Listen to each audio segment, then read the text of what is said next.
Oi pessoal! Hoje nós vamos falar sobre mais um livro da série Os Caras, sobre o Anjo da Morte, de Pedro Bandeira.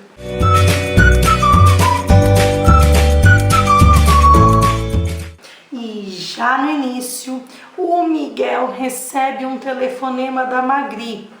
Se vocês não lembram, quem são os caras? O Miguel, que era o líder, a Magri, a única menina do grupo, o Calu, o Chumbinho e o Crânio. Então eram 5 os integrantes do grupo dos caras. Então a história já começa com o Miguel recebendo um telefone da Magri em código vermelho. O código vermelho dos caras. E ela havia usado um K, o símbolo de emergência máxima dos caras.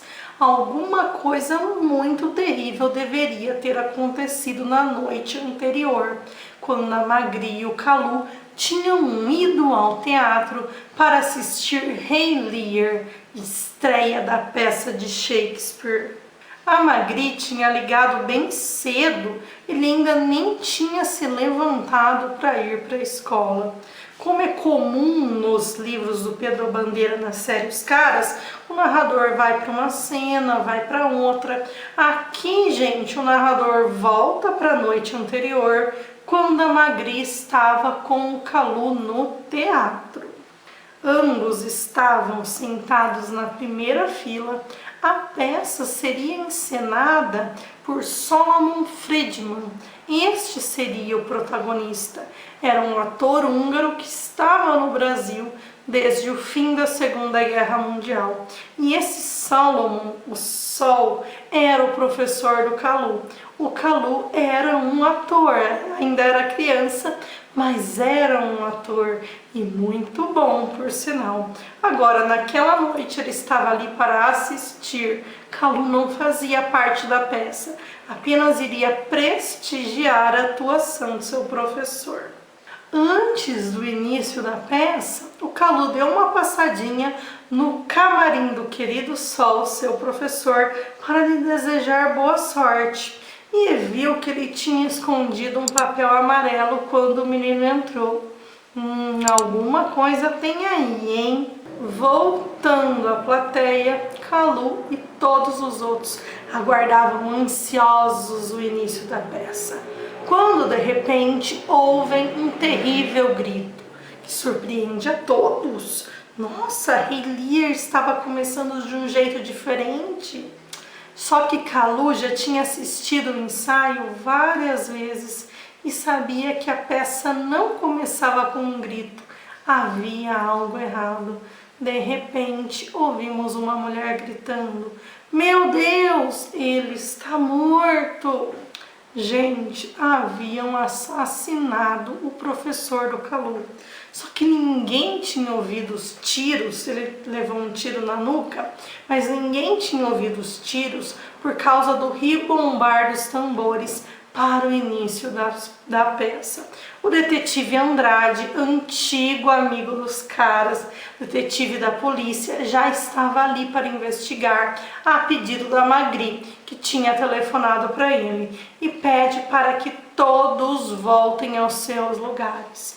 Em toda a plateia tinha apenas um lugar vazio.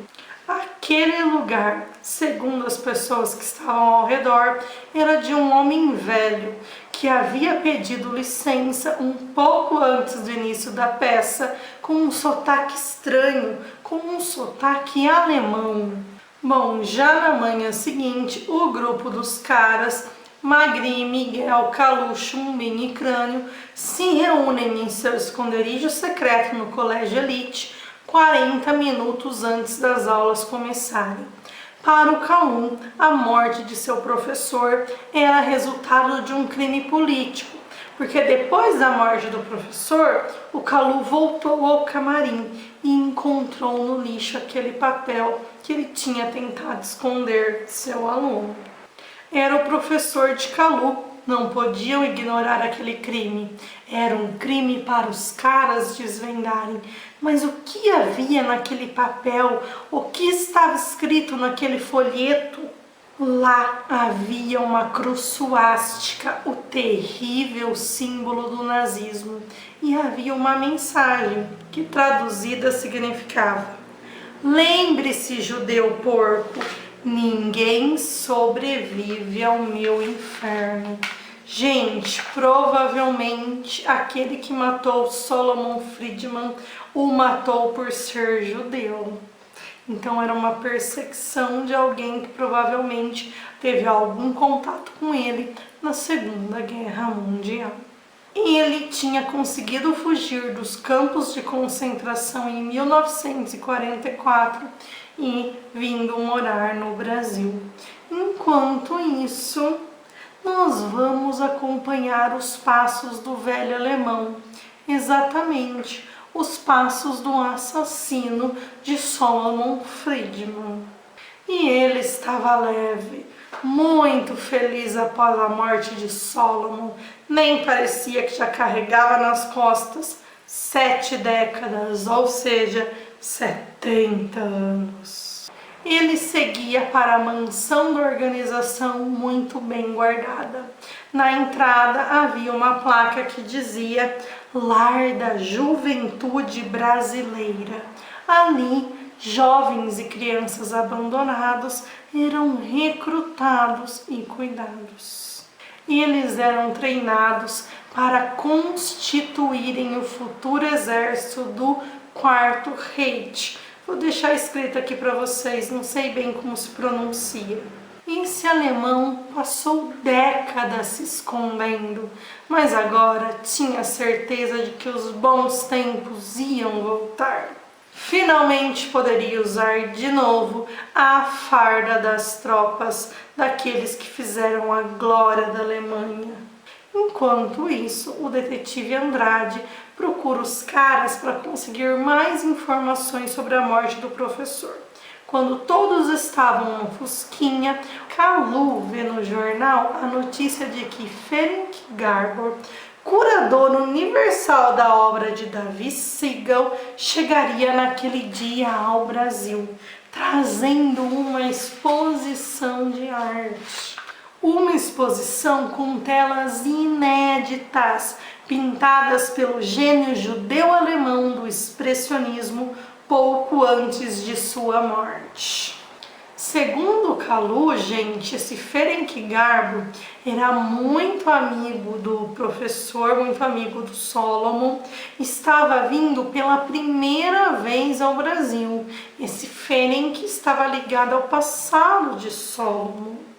Nisso, a história volta novamente para o alemão, para aquele velho, que estava muito bravo com um médico dali, porque esse médico acabou aparecendo nos jornais. Ele foi escolhido para cuidar da saúde dos recrutas.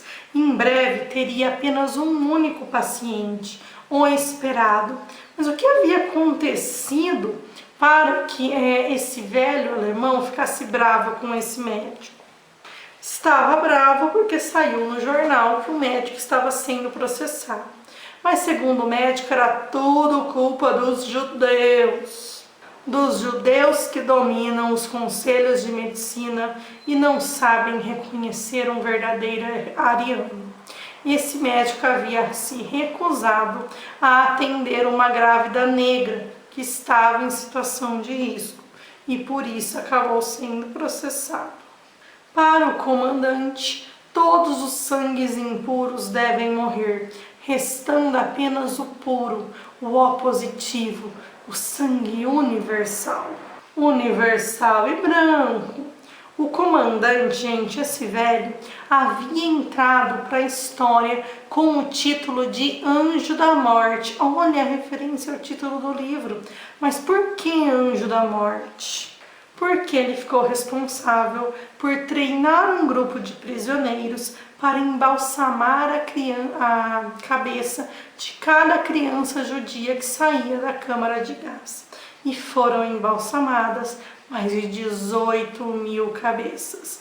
Então era por isso que o comandante queria a morte do Solomon. Solomon era o único no Brasil que poderia reconhecê-lo como um anjo da morte. Mas como um assassino desses conseguiu sobreviver e ficar de boa aqui no Brasil? Ele conseguiu, gente, conseguiu também se livrar das associações judaicas porque ele roubou a identidade de um judeu e estava se passando por um judeu aqui.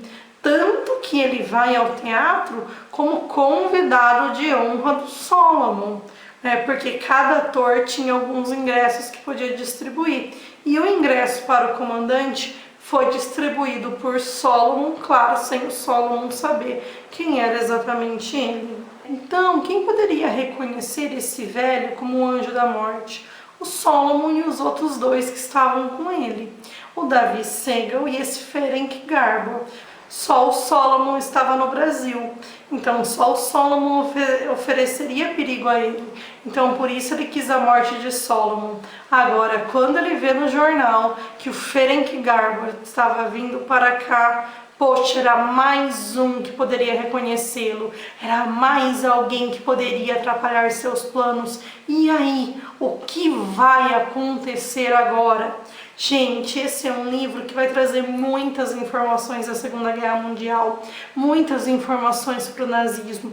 Eu aconselho, inclusive, se você não conhece muito sobre o nazismo, que você assista algum documentário ou algo assim, para que você entenda melhor a situação que nós temos. Porque o professor do Kalu era um judeu que foi assassinado simplesmente por ser um judeu. Então houve na Segunda Guerra Mundial uma perseguição aos judeus. E isso é mostrado aqui no livro. Bom, espero que vocês tenham gostado. Compartilhe esse vídeo com seus amigos. Inscreva-se no canal e curta o nosso vídeo. Até a próxima. Tchau!